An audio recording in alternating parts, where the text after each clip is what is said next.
Good evening. This is Elder G again.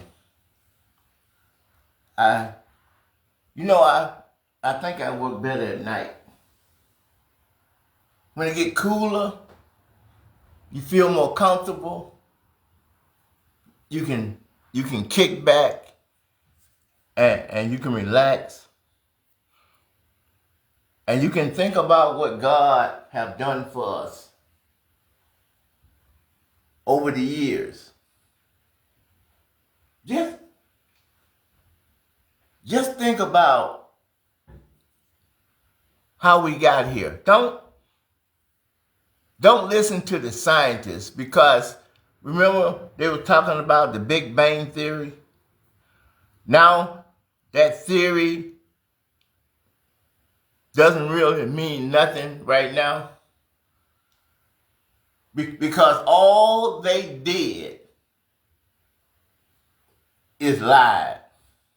That's all they do. All they do is make up stories that you can't tell if it's real or is it fake. See, that's all you have to do to be a con man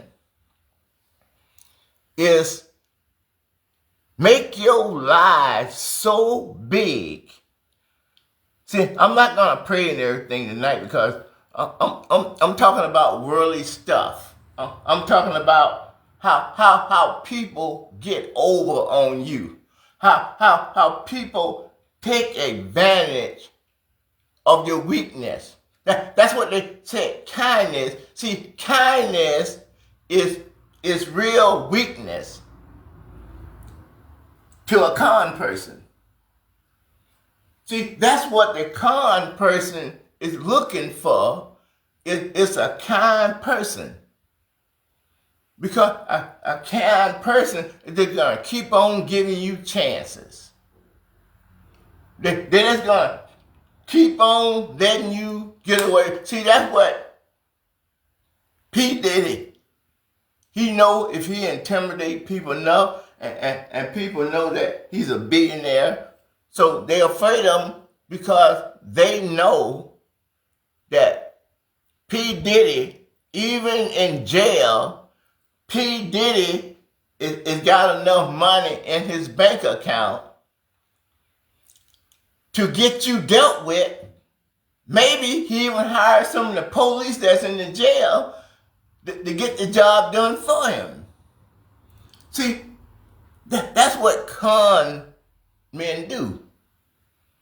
They prey on God-fearing people and loving people that would do something for a stranger, that would take a stranger in and let somebody that you don't even like use your car.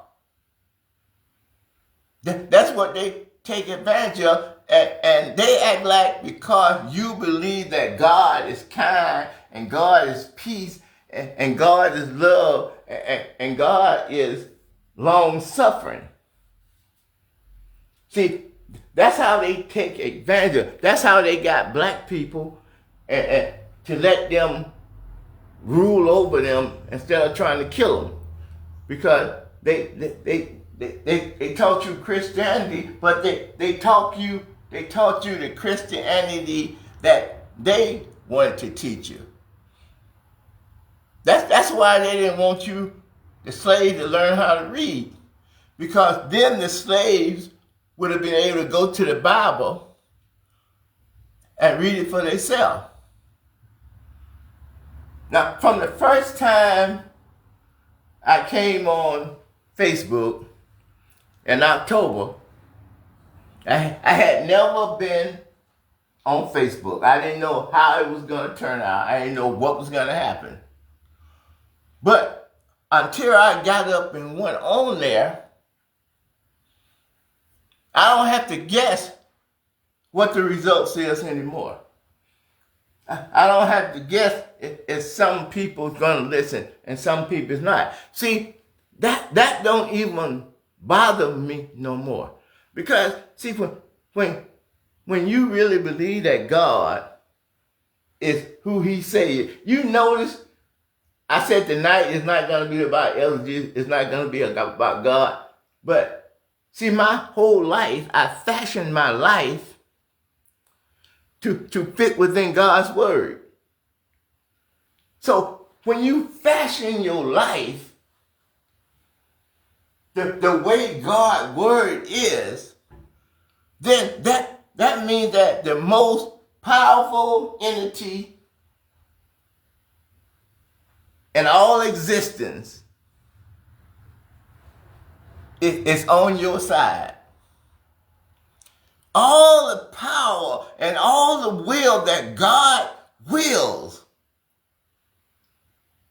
if you following God's commandments from Genesis to Revelation, that means that all that protection, all of that shielding, all of that power that God has right now, it's because God would not let his name be profaned. That's what I played a video earlier about Isaiah 49. God letting you know why he deferred our punishment. See, God did not punish us.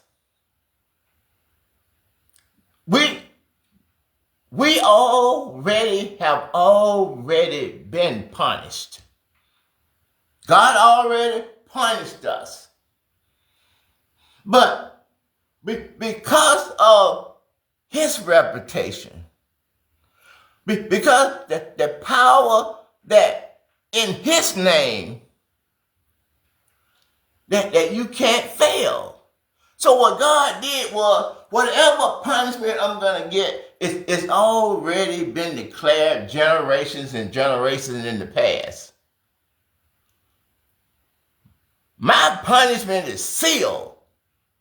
And your punishment is sealed too.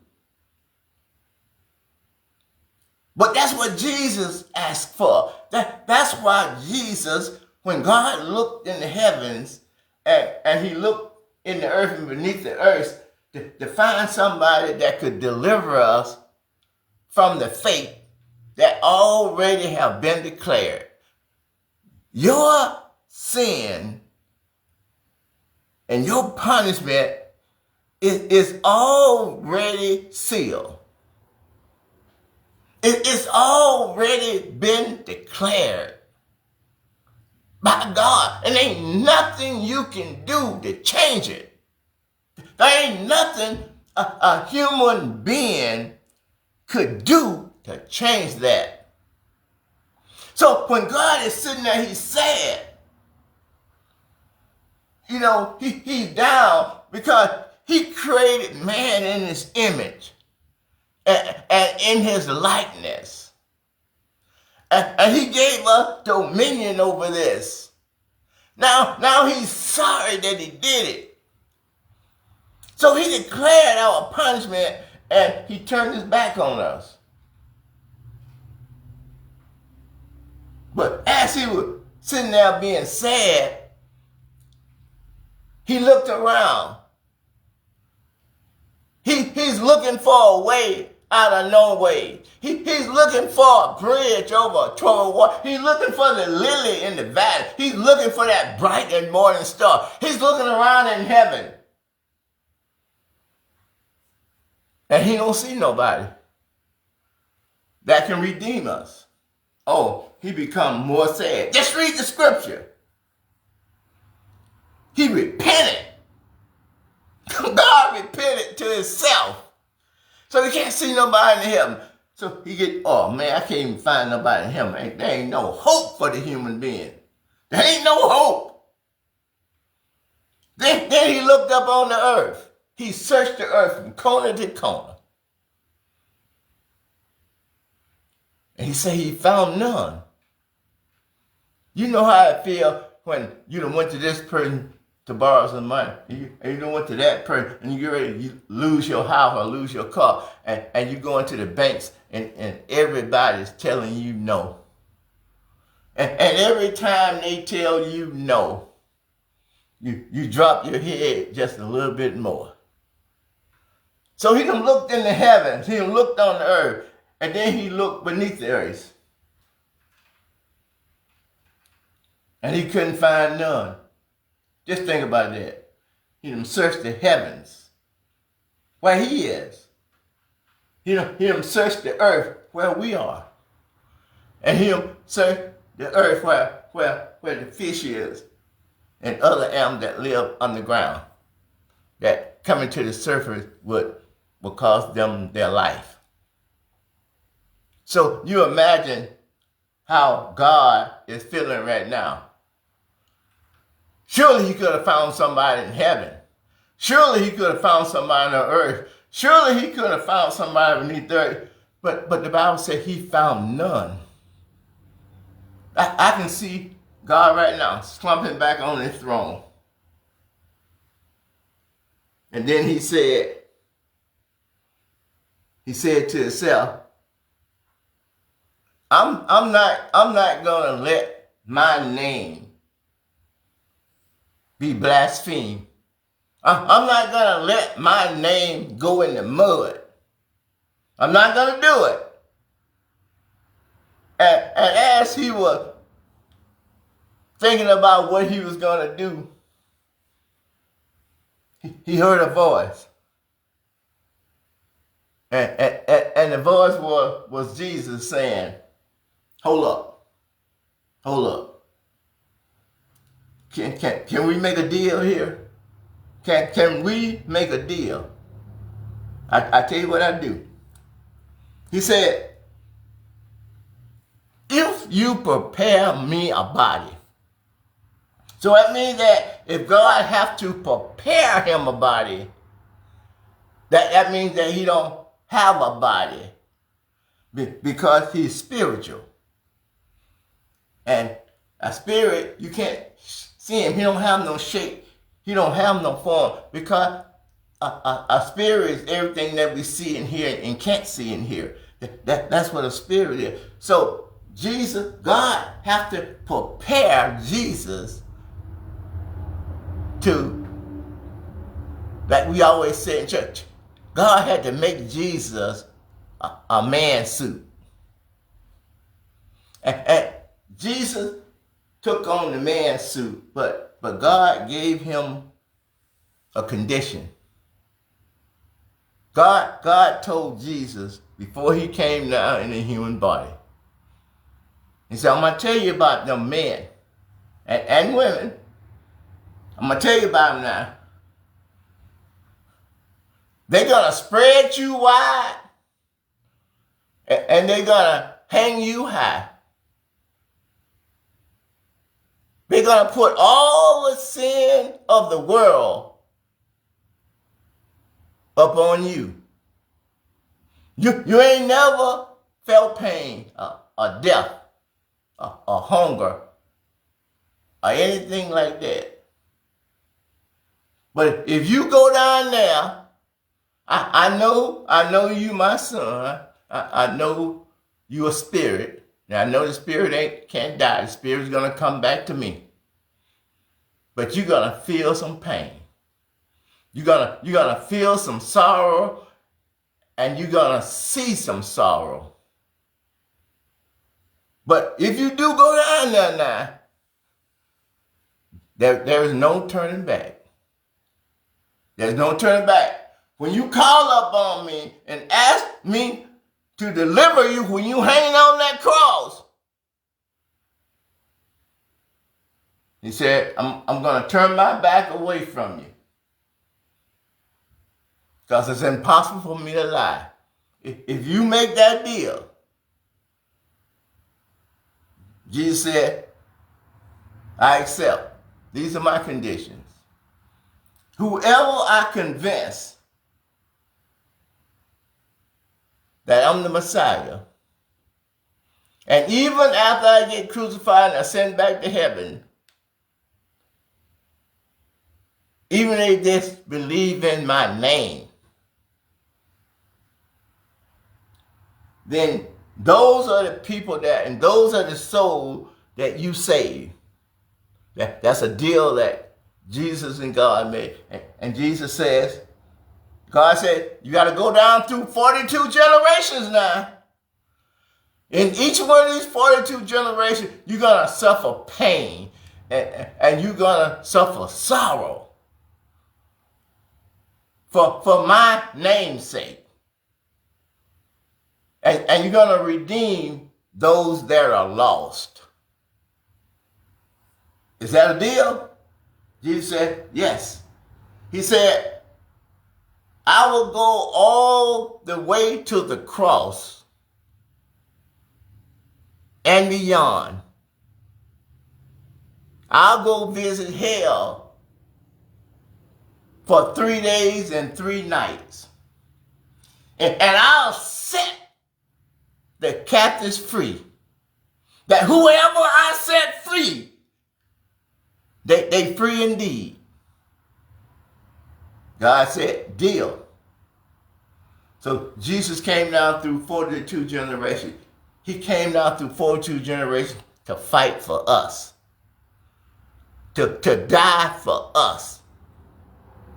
Just like every soldier that put on the uniform, whether it's a male or a female, that put their hand over their heart and pledge allegiance to the flag of the United States of America and to the republic for which it stands, right? We one nation. That means that we one people. And as long as we stick together as one, we can't be blocked and we can't be stopped. See, that's what the devil knows. That's what Donald Trump and his minions know. If they can keep us divided, we can be conquered. Remember the Tower of Babel? It's Nimrod and his crew, the descendants of Noah. It said that they came to a plain and they looked and they saw all of this grass and whatever that's out there. It must have been real beautiful. And they thought to themselves right there in that plain. He said, we are powerful and we're strong. We can do anything that we can set our mind. They said they was all on one accord and they all had one language. And they worked together as a team. And they're going to make a name for themselves. And the way that they were going to make a name for themselves, they was going to build a tower in heaven. Isn't that the same thing in 2025 right now? Isn't that the same thing Elon Musk is trying to do? Jeff Bezos with Blue Origin. All of these rich and powerful people that's living on this beautiful planet want to go to a planet with nothing there. Not even an atmosphere. They doing the same thing that Nimrod did. Trying to build the Tower of Babel. But just when they thought they was something, just when they thought they was somebody, that's when God struck them down like they wasn't nothing. That's what God did. See, if you let's look at the picture I got up there. Just sit back and think. Can no man or woman do that? No matter how smart you are. The James Webb Space Station, telescopes, it said it went up over millions of miles. And they don't see no end, nowhere in sight. But the man can still sit back and say that there is no God. You see those trees? on the picture. You don't need man for those trees to live.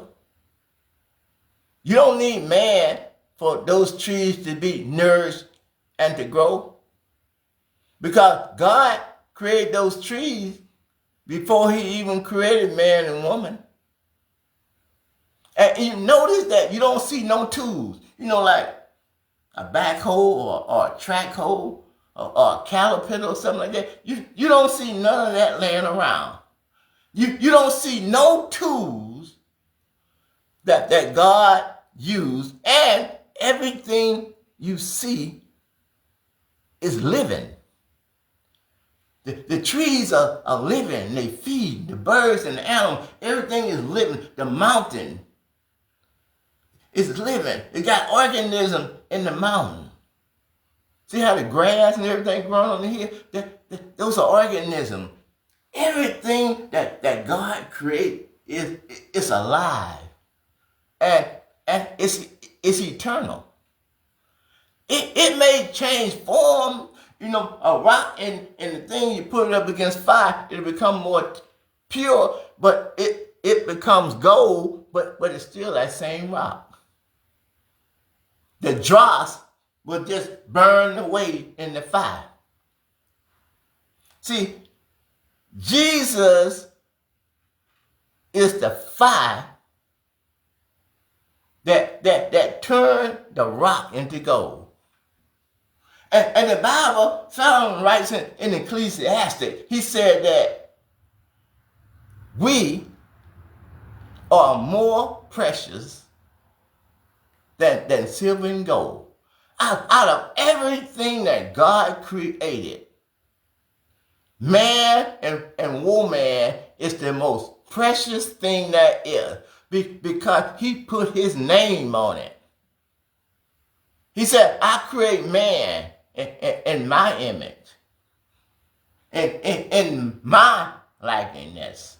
And I give him dominion over everything that he can see. He didn't give us dominion over God, but he gave us dominion over everything that we see. We shape it and reshape it. But it's all the same material.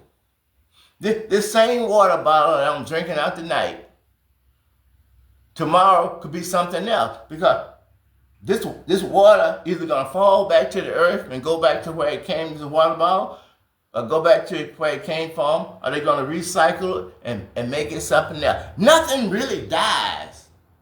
It just changed the form.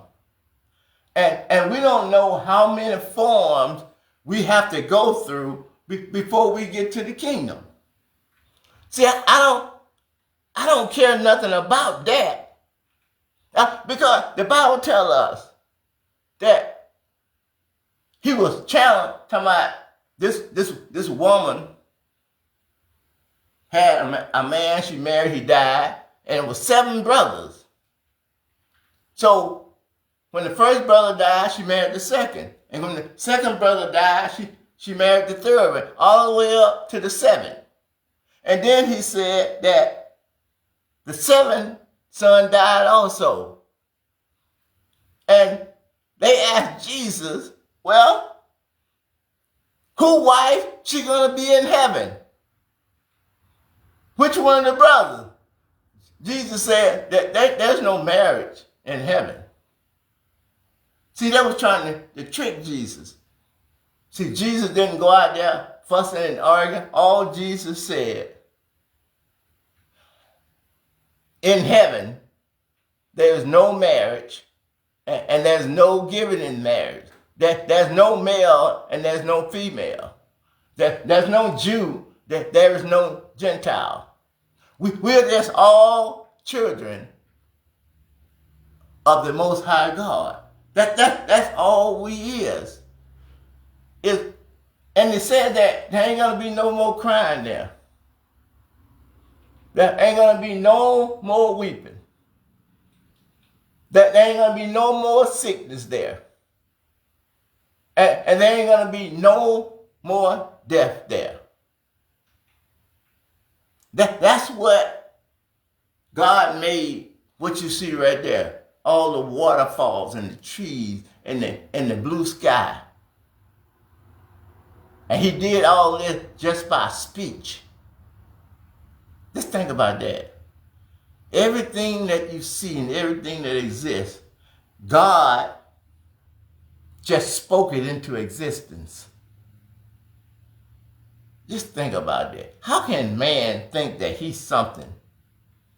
Like the Bible said, when he really ain't nothing. See, when you build yourself up to be somebody, that's when you nobody.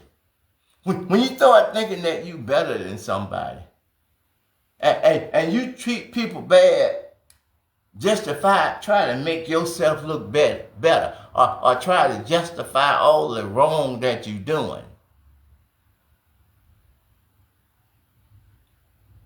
On the day of judgment, when your eyes come open and Jesus rolled back to heaven like a scroll, and you standing before that judgment seat, and you see your whole life flash before your face as God showed you how he tried to get you to turn around, all the things that he put in front of you for you to see, and you refuse to see it. And all those that was first is going to be last. That's why God did the parable. So the master sent his servants out early in the morning to go hire people to come to the field to harvest his vineyard. And the people came and they was working, and it was too much work, and the master of the house told his servant to go back into the city and the highways and the byways and hire some more men. So he went out and he hired some more men. And he agreed with the first one for a penny. He agreed with the second one for a penny. And then he went out the third time. It was only 1 hour left in the day. But when they came, they agreed also for a penny. But as soon as the day ended and you was expecting your pay, that you've been out there in the sun all day long, and you get your penny. And then the other ones that came at noontime, they got their penny. But the one that came with only 1 hour left in the day, they got their penny. But then the one that had been working in the sun all day, they got angry. They went and challenged the master. We've been all day in this field, working out here in this hot sun. And you gave the one that came at noontime and the one that came on got an hour, you gave them the same thing you gave me. I ain't gonna fall for that. You gotta give me more money than this. See, every time when God don't do exactly what you want, God don't move in the same timeline that you move in,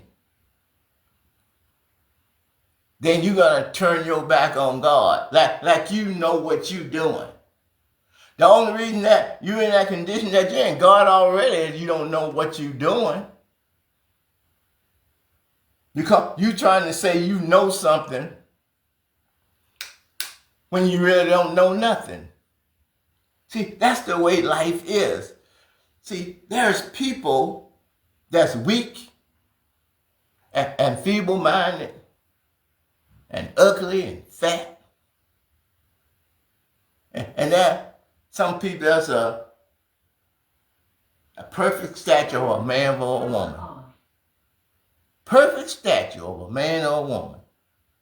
And the other people that's fat and ugly and short hair, although they go out and buy stuff. They go out and buy stuff to add to their hair, to see, so they can have long hair.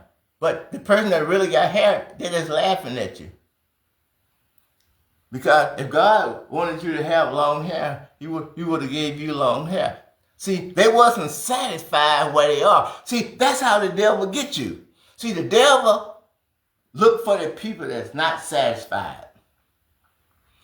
See, Trump and his men is looking for the poor, uneducated whites. See, he's going to take advantage of his own race of people just to try to hurt black and brown people. So they're going to sacrifice their life. They're going to send him billions of dollars. But he's still going to have his foot around your neck. Just look at this beautiful scene that God gave to every man and every woman and every child. God don't have no respect for person. God gave that to every human being. But certain human beings, it's going to try to take it all for themselves. Enough is never enough. I know what a lot of people say. But in order for you to say the things that I'm saying, you got to live a pretty good life. You're going to really have to deny yourself, because the more God lifts you up, the more your enemy is going to try to bring you down. So you got to walk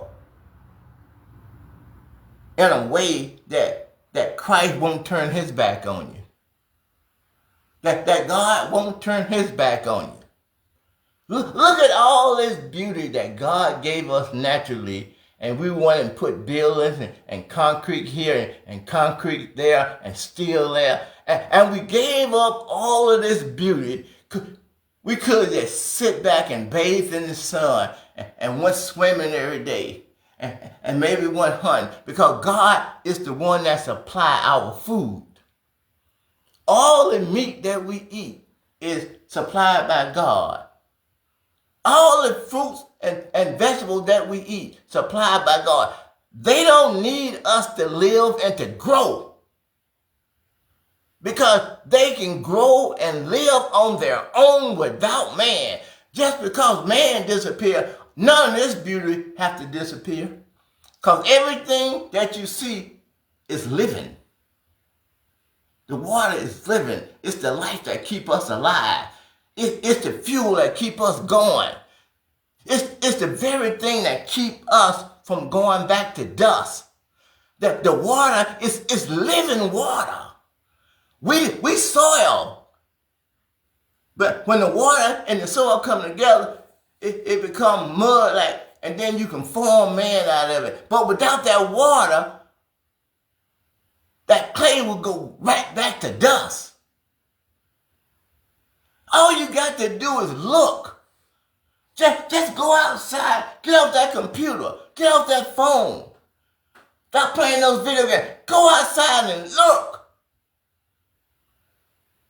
You look up to the sky. There is no beginning and there's no end. No one knows where a river ends, because all the rivers come from the ocean. And then it said they do their circuit and they go right back in. So that means that the river comes out of one end in the ocean and goes to the soil and everything. It get made fresh water, and then it get contaminated. Then it goes around and come in the other end. And the ocean is just a big filter. The sand, just a big filter, so that we can get fresh water to drink. To keep this body going, and the protein, everything in the meat, and the grain, and the fruits and the vegetables. All the stuff that we wasting our time on, all the stuff that we dying when we could just be having fun with our wife and kids and our fathers and our family. And it's so many of us. It's so many of us. We can't all have jobs. There's only about 164 million people that's working. So half the country is never going to work. But with the system that we got now, half of the country is going to do good, and the other half of the country is going to do bad. When the system is very simple, if you look at it in the Bible, when you got married, you didn't go to work for a year. You stayed home with your wife. Y'all had fun. That's what they call the honeymoon. That's where honeymoon came from. That 1 year period, all you did was stay at home and enjoyed your wife and had a good time. So if we got twice as many people as there's jobs, if people really cared about us, wouldn't it make sense that we get the amount of people for the amount of job that people are needed for? And then we set a schedule. Say, for example, if, let's say I'm an electrician, and we only need 5,000 electricians, but you can have 3 million people that's electricians. So that means that if I work for a year, and there's 3 billion people available to do the job that I got, I work for a year and I go home and enjoy my family and raise my kids and have a good time. Remember, there's 3 billion people behind me. So then the next person take my job for a year. And they go home and take care of their family.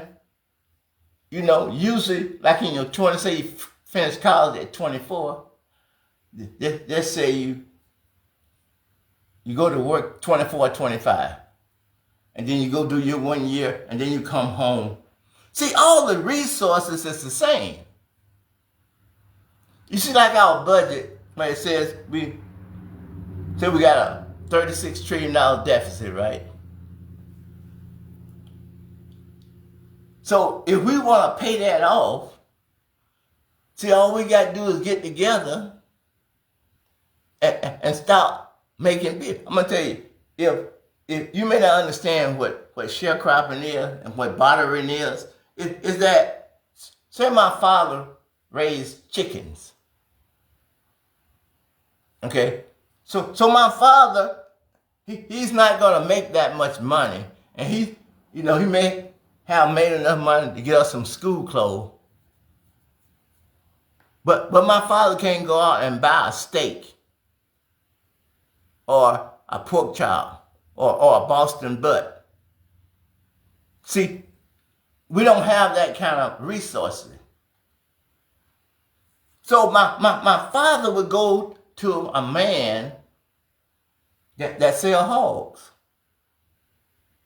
And my father would trade a certain amount of chickens or a certain amount of corn for some pigs, a male and a female.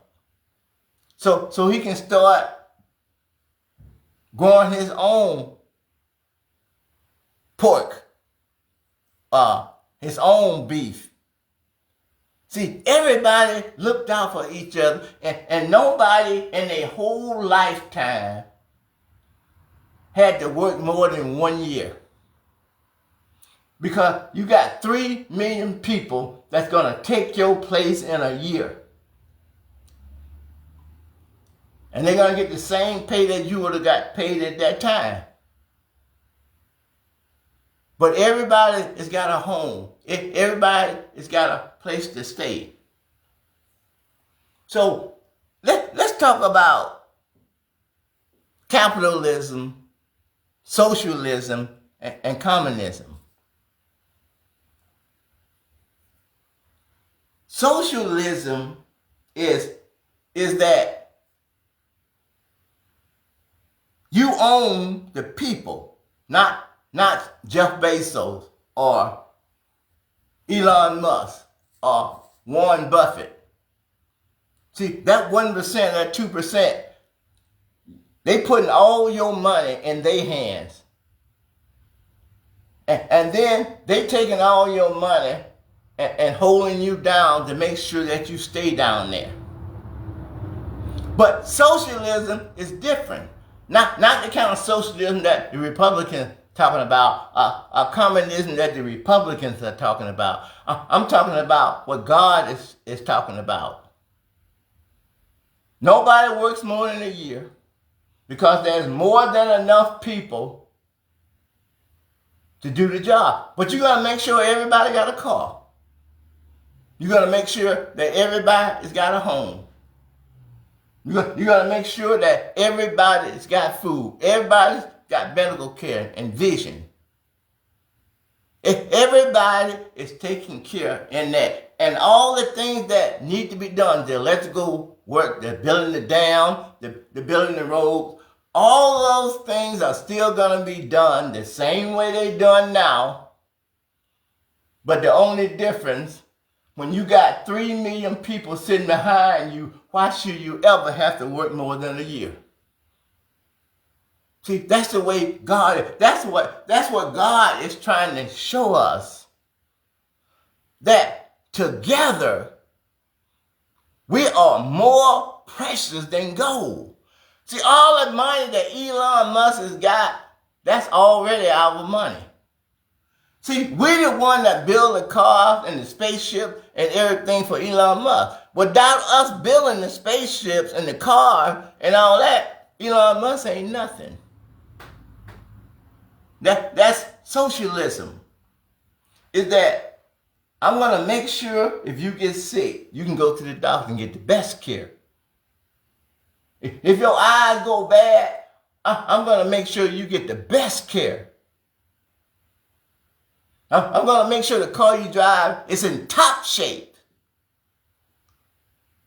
See, because we all working together as a team, and we're only going to work 1 year, that means that everybody's happy and they're having fun with their family. There ain't going to hardly be no divorce anymore. Because people are going to be with their family and they're going to be having good times and they're going to be having cookouts and they're going to be listening to music and dancing and just praising God that He gave us the system.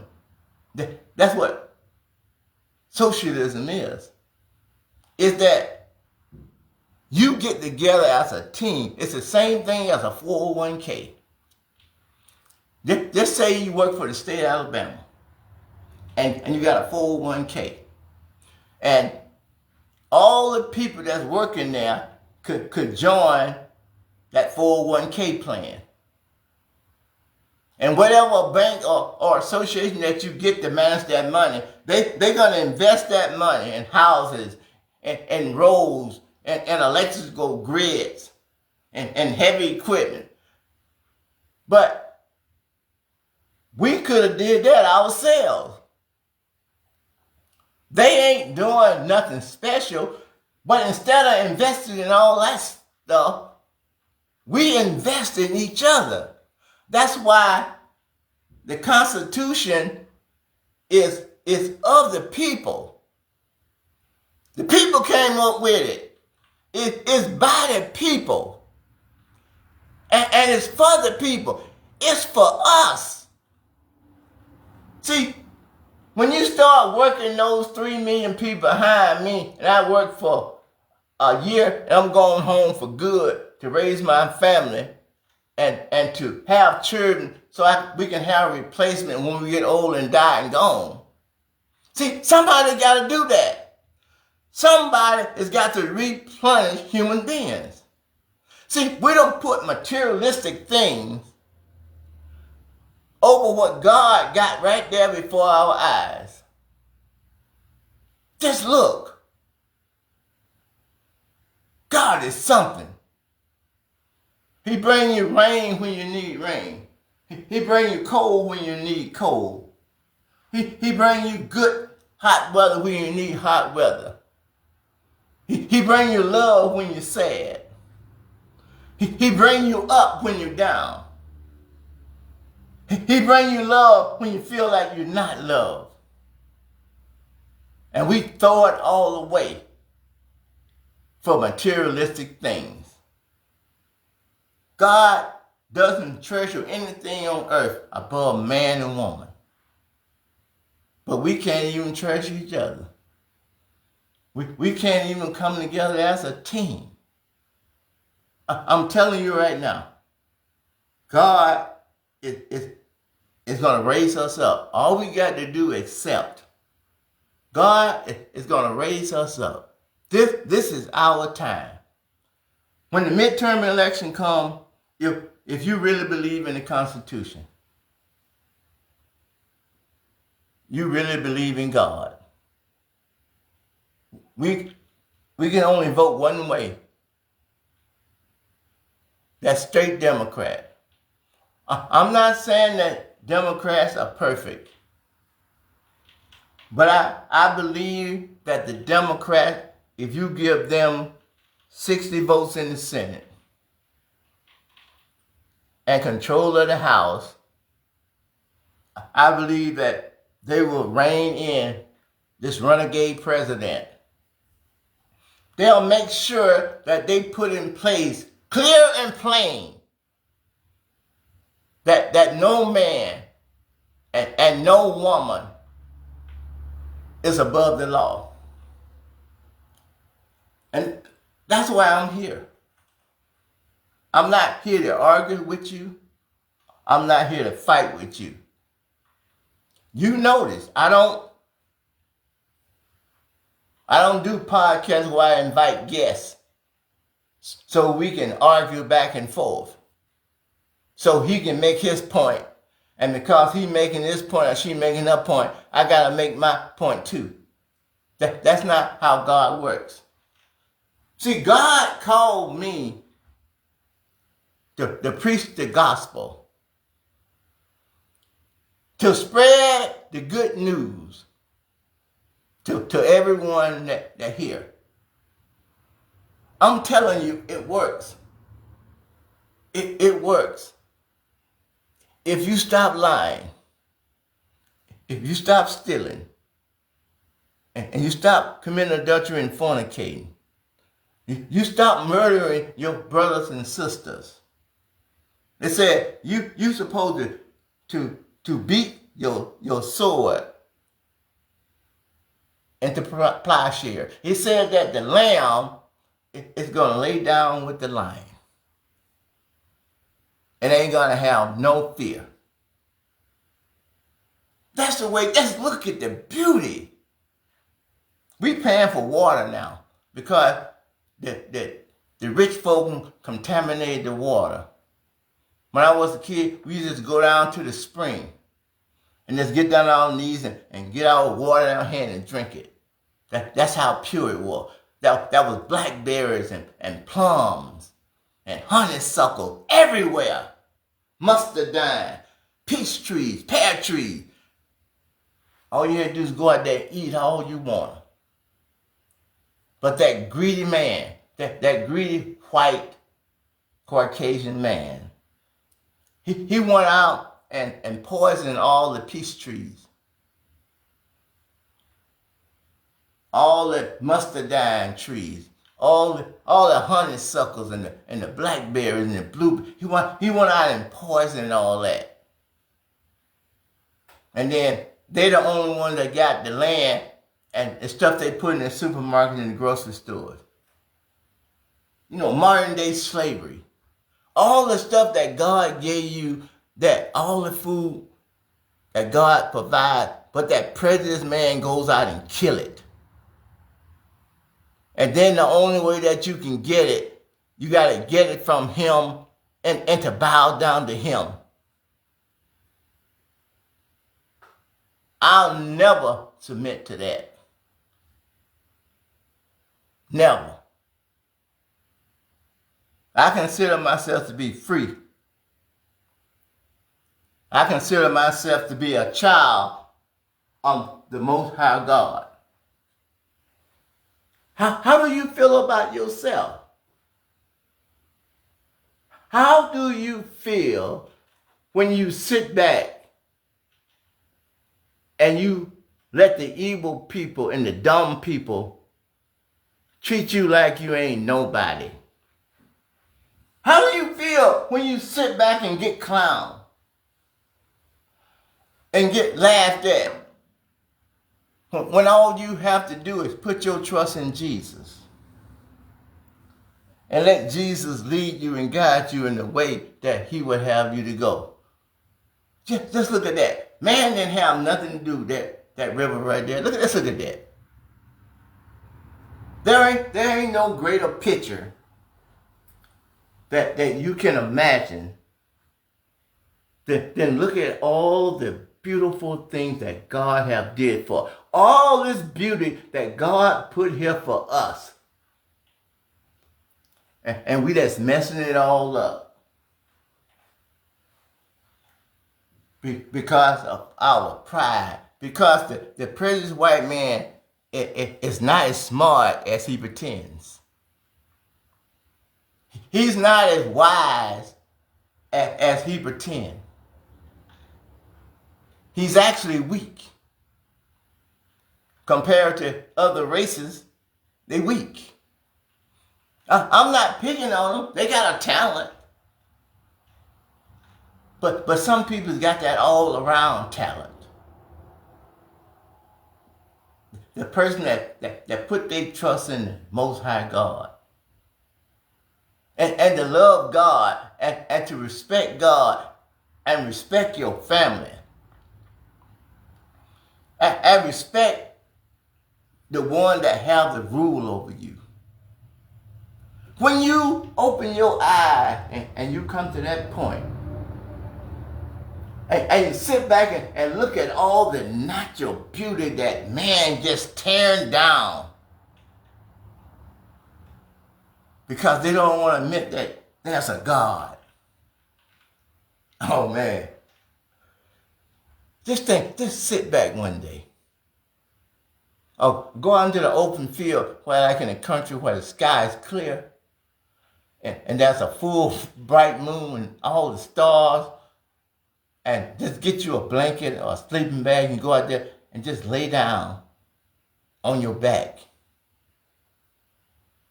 And just look up at these stars.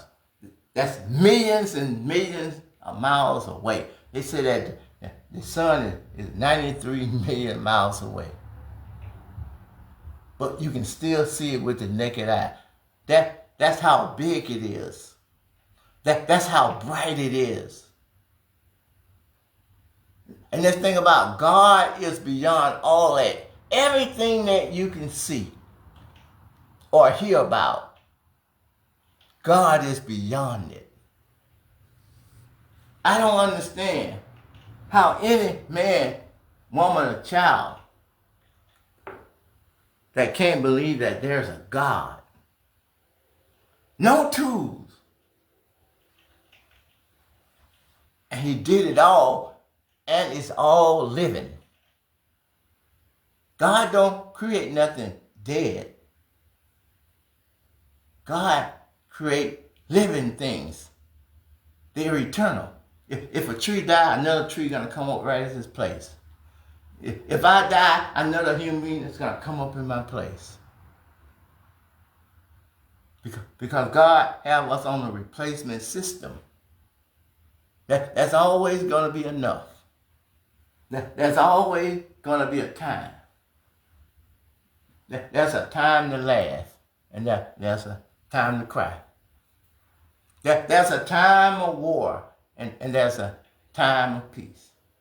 There's a time for love, and there's a time for hate. See, there's a time and a place for everything that's under the sun. Where do you want to be? What place do you want to be in? Do you want to be in the place where there's a clear river coming from beneath the throne, and the streets are paved with gold, and there's a tree that bears 12 fruits in its season, and the leaves are going to be for the healing of the nation? Or do you want to be in hell, in the fiery furnace, but you're going to be in pain forever and ever and ever? Where do you want to be? If you want to be with the Lord, this is your opportunity right now.